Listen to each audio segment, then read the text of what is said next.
मुकेश अंबानी की company Reliance industries ने एक और बड़ा कारनामा कर दिया है। रिलायंस 10 पायदान की छलांग लगाकर फॉर्च्यून ग्लोबल 500 सूची की टॉप 100 कंपनियों में शामिल हो गई है। तेल, पेट्रोकेमिकल्स, रिटेल और टेलीकॉम जैसे क्षेत्रों में काम करने वाली रिलायंस को फॉर्च्यून की ग्लोबल कंपनियों की सूची में 96वां स्थान मिला है। मुकेश अंबानी के नेतृत्व में रिलायंस इंडस्ट्रीज लगातार तरक्की कर रही है। पिछले कुछ महीनों में रिलायंस ग्रुप की कंपनी जियो प्लेटफॉर्म्स में 1 दर्जन से ज्यादा विदेशी कंपनियों ने निवेश किया है। रिलायंस का मार्केट कैप करीब 13.5 लाख करोड़ रुपए तक पहुंच चुका है। वित्त वर्ष 2019-20 में रिलायंस का रेवेन्यू 86.2 बिलियन डॉलर रहा। इसकी वजह से खुद मुकेश अंबानी दुनिया के टॉप 10 अरबपतियों में शामिल हो गए हैं और उनकी नेटवर्थ करीब 80 अरब डॉलर हो चुकी है। रिलायंस ने दोबारा ये उपलब्धि 8 साल बाद पाई है।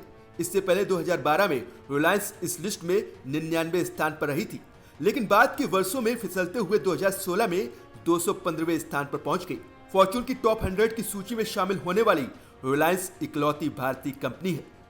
तो वहीं फॉर्च्यून ग्लोबल 500 में 34 अंक फिसलकर सार्वजनिक क्षेत्र की इंडियन ऑयल कॉर्पोरेशन 191वें स्थान पर पहुंच गई है।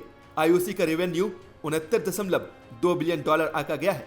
वहीं 57 बिलियन डॉलर के रेवेन्यू के साथ ओएनजीसी की रैंकिंग पिछले साल के मुकाबले 30 स्थान फिसलकर 190वें स्थान पर आ गई है।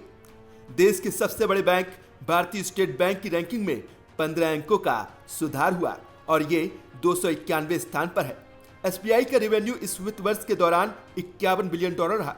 तो वहीं फॉर्च्यून ग्लोबल 500 की लिस्ट में रिटेल कंपनी वॉलमार्ट टॉप पर रही है। रिलायंस इंडस्ट्रीज इन दोनों विदेशी निवेशकों के लिए निवेश की पहली पसंद बनी हुई है। हाल ही में रिलायंस जियो में विदेशी निवेशकों ने 1 लाख करोड़ से ज्यादा का निवेश किया। अब दुनिया की सबसे बड़ी ऑयल कंपनी सऊदी अरेबिको रिलायंस में निवेश की तैयारी कर रही है। यही वजह है कि मुकेश अंबानी और उनकी कंपनी लगातार नई ऊंचाइयों को छू रहे हैं और अब दुनिया भी रिलायंस की ताकत को बखूबी समझ रही है।